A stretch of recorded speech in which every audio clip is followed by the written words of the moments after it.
Welcome into OutKick the Show. I am your fearless leader, Clay Travis. It is the Wednesday edition of the program. I hope you're having a fantastic day wherever you might be across this great country or this great land.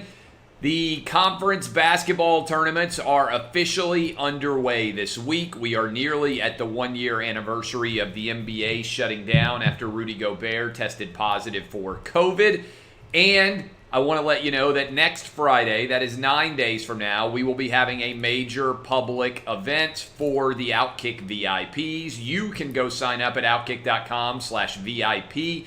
20% off of your sign up if you use the code VIPEVENT. That's outkick.com/VIP with a 20% off code if you use the code VIPEVENT. I encourage all of you to go get signed up today because we're going to be celebrating the return of the NCAA basketball tournament in downtown Nashville with our newest additions, Paul Kaharski, Jonathan Hutton, and Chad Withrow, broadcasting live at our undisclosed location in downtown Nashville. All you have to do is go to outkick.com/VIP and get signed up. VIP event is 20% off. All right. We got a lot of stories to dive into here, but finally, nearly 1 year after American sporting events shut down, we are finally reaching the point where 100% capacity is returning for American sporting events. And I want to say, clear eyes, full hearts, can't lose, thanks to Greg Abbott, the governor of Texas, and the Texas Rangers ownership and team for becoming the first team out there to report that they will have 100% full attendance for the opening of the Major League Baseball season next month. So we've been asking this question. We've been debating it for a long time. I told you my favorites were the state of Texas and Florida to return and be back to 100% normalcy in terms of crowds. And boom, there we are. Here we are. We are now underway very soon with 100% crowds back for all games. I think this will spread very rapidly throughout the country. The Corona Bros are finally vanquished. It took a long time. It was a massive battle. We lost some along the way, but we won the majority of our battles. College football wouldn't have happened without you guys, without the players, without the coaches, without the administrators fighting as hard as they did. We couldn't have found a way to 100% capacity back again in Texas. The Texas Rangers, it's the right call. There is no doubt. I believe every business across this great land in every state should be 100% open at this point. If you are still terrified of going out, that is your right. But why should your fears dictate my freedoms? It doesn't make any sense. It hasn't made any sense for months. Every school should be open. Every business should be open. And it's time to start to recognize how much we got wrong in response to COVID. It was a failure of epic magnitudes, the biggest failure of social policy in the history of the United States of America in my life, and I believe the biggest failure of the bright minds and experts in this country since the Vietnam War. The data makes it pretty clear. Lockdowns didn't do anything other than destroy the overall economics of many different states. I've got this for you right now. The number of deaths in California and in Florida are virtually there's almost no difference between them. And if you look at the unemployment rates by state, particularly no difference if you adjust the calculations based on the age of people. People in Florida, on average, are a lot older than people in California. But I want to hit you with this to talk about the difference between Florida Governor Ron DeSantis and the governor of California, Gavin Newsom. According to the Bureau of Labor Statistics, the most recent unemployment rate in the country is out, and they break it down by state. Florida has a 5.1% unemployment rate. That is the 19th best unemployment rate in the country. And we right here are looking at California as the worst state nearly in the country with a 9.3% unemployment rate. Kids haven't been in school in almost the entirety of California. They haven't been able to play sports. And again, I just want to echo this. These are facts.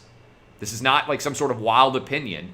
Florida, 5.1% unemployment rate according to the most recent data. California, 9.3% unemployment rate. Virtually no difference in terms of deaths per capita.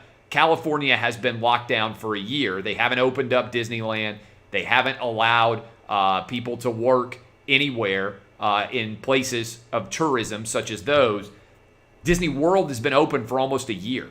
There have been almost no COVID impacts. I went to Universal Studios personally myself. My family's going back down to Universal Studios this summer.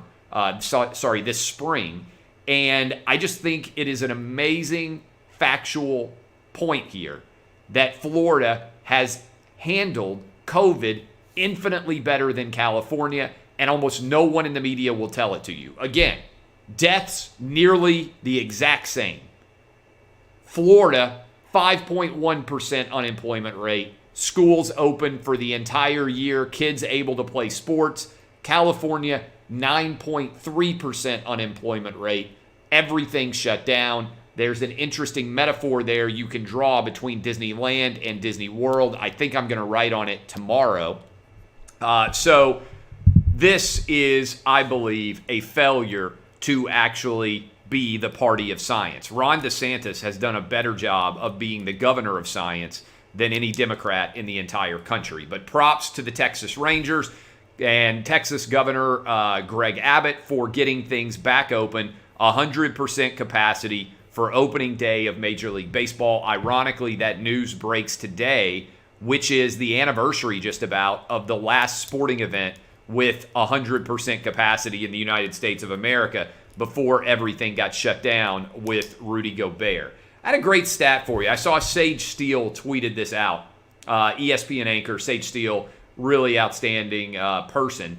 She said Jerry Jones bought the Dallas Cowboys in 1989 for $140 million. He just paid Dak Prescott $160 million. So over the space of the last 30 some odd years, they have gone from the franchise being worth $140 million to an individual player for the franchise getting $160 million guaranteed. By the way, the Cowboys' approximate net worth now, what is that company, what is that business worth? $5.5 billion. He bought it 30 years ago for $140 million. It is now worth $5.5 billion. It's not a bad way to go, Jerry Jones. I want to give props, by the way. Yesterday, my son is a 7th grader at a private high school in Nashville, Montgomery Bell Academy, and they had their father-son dinner yesterday. And Kirk Herbstreit came out at ESPN, College Game Day, good dude. And he answered questions for the entire crew there. 7th grade dads, I have a 7th grader there. 12th grade dads, Herbstreit has a 12th grader there. And he was absolutely fantastic. And I tweeted out one of the things that he said, but I do think he gets so many questions. I get asked all the time, pretty much every day, everywhere I go. There's a lot of people who want to work in the world of sports. And I think there's a lot of people who focus on where they start as opposed to where they're trying to end up. And Herbstreit told a good story about that. Graduating, having been the quarterback for Ohio State, he had 2 job offers. One was a business job offer that paid him $70,000 a year. The other was to do local sports talk radio that paid him $12,000 a year. He took the $12,000 a year job. And that really resonates with me because I've talked to you guys about choices that I've made in my career before. If you chase money, you oftentimes are selling yourself short if you're not thinking about the long-term investment and whether you have the passion to work incredibly hard at whatever your chosen profession would be. I got, like all young lawyers, a great offer when I graduated from Vanderbilt Law School. I could have gone and made 6 figures very rapidly. I would have made far more than my parents had ever made combined in my first salary. In fact, I did that. But I also knew I didn't have the passion for it. And so I started working to find a way to do what I do now. And it took me years and years to get anywhere near the salary that I would have made as a lawyer. And now my salary has skyrocketed far beyond what the average lawyer will ever make in their entire career. I had to go backwards in order to ascend. In order to really take off in my career, I had to think about where I was going and take risk built on passion as opposed to just making the decision to go out and make a short-term decision. And I think a lot of kids are out there right now making short-term decisions, and ultimately, if you just chase money, this is my advice to you, almost all of you will burn out. If you love what you're doing and the money also is there, good for you. But what I have found is that passion often dictates success. Because if you're going to want to work 60, 80, 100 hours a week, like many people out there who are successful end up doing, you better love what you're doing on some level. And if you don't, there's somebody else out there who will love what they are doing far more than you. And while you're sitting there counting the hours, they're going to still be grinding because that's what they enjoy doing, and they're going to have more success than you are. So, look, a lot of times you chase this idea, and I've been there. Oh, if I had a law degree. Oh, if I graduate at this place from this illustrious institution or whatever else, success is guaranteed. Success is never guaranteed. Success, by and large, is a function of how hard you want to work and how hard you are willing to work, no matter what profession you embrace. But I thought it was really good advice from Kirk Herbstreit. I thank him for giving his time to MBA, which is a fantastic school. My kid is in 7th grade there, has absolutely loved it. We're fortunate. Our kids have been in school all year. I went to public school K through 12. My kids are in public school, the two youngest, my kindergartner and my 4th grader. In fact, the minute that I finish this show here, I'm leaving to go walk and pick them up at school.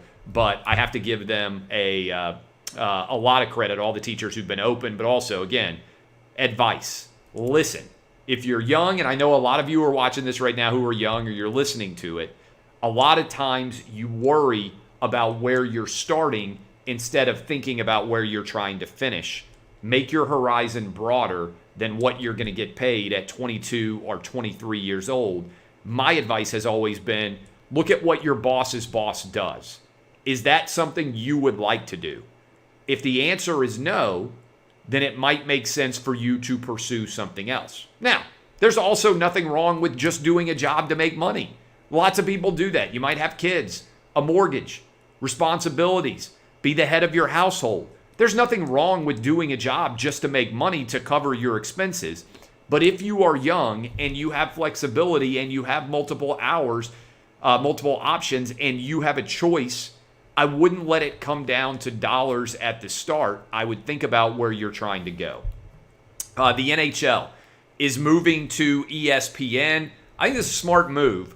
I think it's also an interesting investment because ESPN is basically putting everything behind the ESPN Plus paywall. And I don't know that most people have recognized what's going on with the business world right now, but everything is rapidly shifting from the cable and satellite bundle to over-the-top streaming.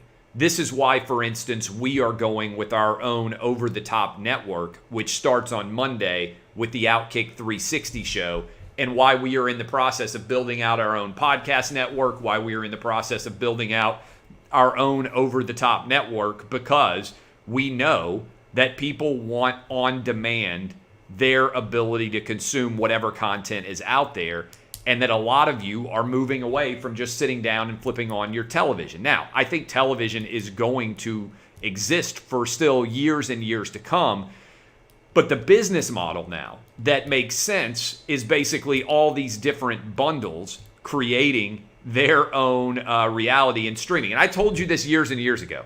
I said, hey, you know what's going to happen?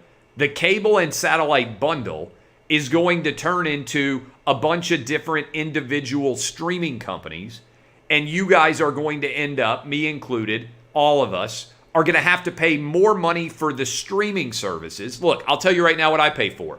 Disney Plus, Amazon Prime, Paramount, Hulu, Peacock, the WWE Network, which at least is rolling into Peacock, Netflix. I can't even keep HBO Max. I can't even keep up. I think that's 8. I think that's 8 different streaming services that I pay for right now. And I pay for those, plus I pay for cable. So things aren't in any way. I also have ESPN Plus because it's rolled in as a part of my Disney Plus subscription. I'm not in any way saving money at all.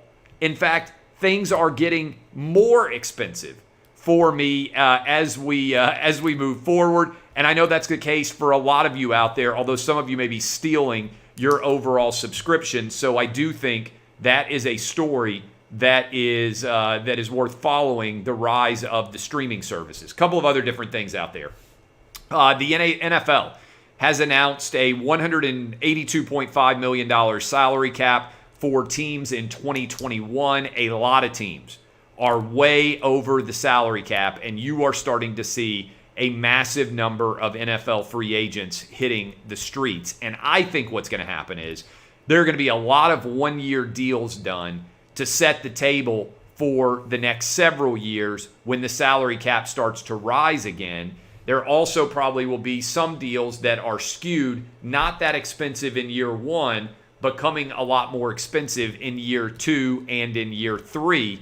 I think that is where we are headed, and the NFL is going to soon, I believe, announce all of their new television partnerships. It will be interesting, by the way, to see who gets the other half of the NHL package, whether it'll be NBC or potentially Fox that is able to snag the other half of the NHL's television package going forward.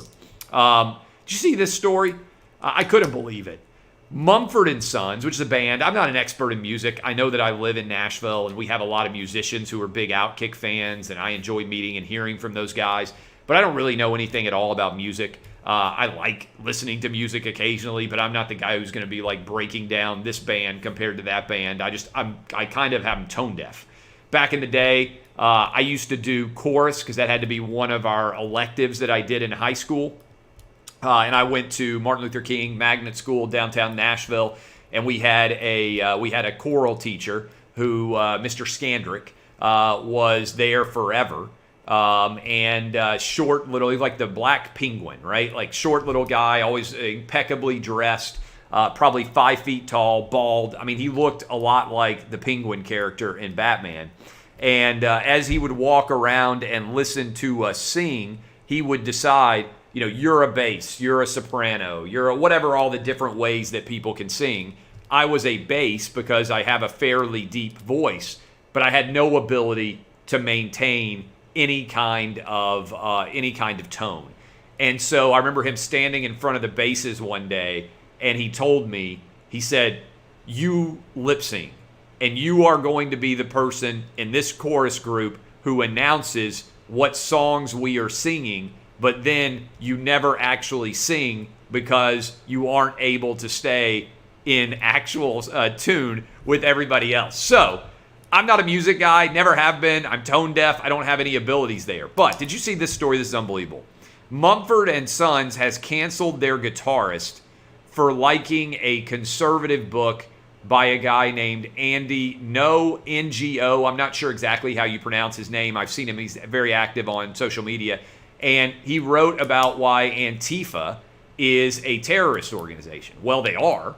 And they've been terrorizing Seattle and Portland for a full year now, with no real consequences being levied against them. And the guitarist for Mumford and Sons had the audacity to say that he liked Andy's book, which was a New York Times best-selling book. And then when he got criticized for that post, he then apologized and threw himself at the feet of the woke mob, which is something that you can never, ever do. I apologize if I get facts wrong, and that rarely happens. You don't ever apologize for an opinion. You can agree or disagree with everything that I say. I don't particularly care what your opinion is of my opinion. I tell you what I think, and you can either love or hate it. And this is just a further example of this toxic cancel culture that continues to grow and spread like a monstrous virus. And rather than get better without Donald Trump in office, it has actually gotten worse because the Biden administration is allowing it to flourish because they are terrified of standing up to the woke mob, and instead they are allowing it to overwhelm them. This is, I believe, the biggest threat that exists in American life today. It's a dual threat. Cancel culture twinned with identity politics is a noxious weed that needs to be canceled itself from American culture. Finally, this is something that makes me very optimistic about things. Several years ago, for those of you who are new to listening or watching OutKick, I went on the CNN and told analyst Brooke Baldwin on her show, host Brooke Baldwin, that I believed in only two things completely: the First Amendment and boobs. And she lost her mind. That was several years ago. The clip went viral then. It has now been several years since then. And with the rise of TikTok, that video is everywhere. It has gone viral, millions of likes. It's now also spread all throughout Instagram. And I am incredibly encouraged by how many young people who are no longer millennials, what are they, Generation Z, I think they're calling them, that absolutely love this video because they have recognized how toxic cancel culture is and also how absurd it is. And so if you're listening to me right now and you're around my age and you're despairing because the millennials have lost their mind and they've all gotten in bed with this woke culture nonsense, one thing you need to know is that things swing back in the opposite direction. And it's not rebellious in any way to be a part of woke culture because all the big corporations agree with you. All the political party that's in power right now, that has the Senate, that has the House, and that has the White House agrees with you. There is a counterculture brewing, and there is going to be a counter to woke culture, and I think it's going to be even more powerful than woke culture, and I think a tempest is brewing and a storm is coming, and I believe it is going to overwhelm all of woke culture, and anyone who tries to get anyone canceled or says that they are offended is going to become a massive loser as everything starts to turn in this society. I really believe that it's coming. The success of my First Amendment and boobs clip all over TikTok and all over Instagram is a great harbinger of that. Kids are fed up with BS. They can see through it. They don't like artificiality. And right now, our nation is steeped in artificiality. And the truth shall rise again. And woke culture is going to drown. That's what's coming. And I'm going to be there leading the damn charge. My name is Clay Travis, DBAP unless you need to SBAP. If you want to come hang out with us in downtown Nashville, OutKick.com/VIP. Get signed up now. VIP event, 20% off. It's going to be a lot of fun. The NCAA tournament is coming back. Props to the Texas Rangers on 100% capacity for opening day. We fought our way all the way back from insanity to normalcy, and things are getting better in a hurry. This has been OutKick the Show. Love you guys. See y'all.